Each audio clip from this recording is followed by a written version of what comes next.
መዝሙረ ዳዊት መዝሙር 5 አቤቱ ቃሌን አድምጥ፣ ጩኸቴንም አስተውል። የልመናዬን ቃል አድምጥ ንጉሴና አምላኬ ሆይ፣ አቤቱ ወደ አንተ ጸልያለሁና።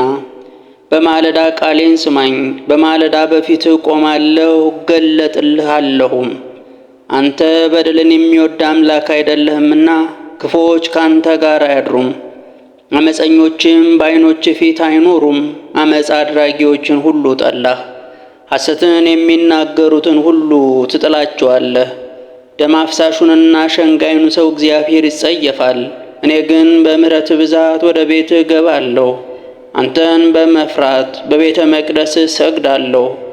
አቤቱ በጽድቅ ምራኝ፣ ስለ ጠላቶቼ መንገዴን በፊትህ አቅና። በአፋቸው እውነት የለምና ልባቸውም ከንቱ ነው። ጉሮሯቸው እንደ ተከፈተ መቃብር ነው፣ በምላሳቸው ይሸነግላሉ። አቤቱ ፍረድባቸው፣ በነገር ሰሪነታቸውም ይውደቁ። እንደ ሐሰታቸውም ብዛት አሳዳቸው። አቤቱ እነሱ አሳዝነውሃልና። በአንተ የሚታመኑት ሁሉ ግን ደስ ይላቸዋል፣ ለዘላለሙ ደስ ይላቸዋል፣ በእነርሱም ታድራለህ። ስምህንም የሚወዱ ሁሉ በአንተ ይመካሉ። አንተ ጻድቁን ትባርከዋለህና አቤቱ እንዳላባሽ ጋሻ ከለልከን።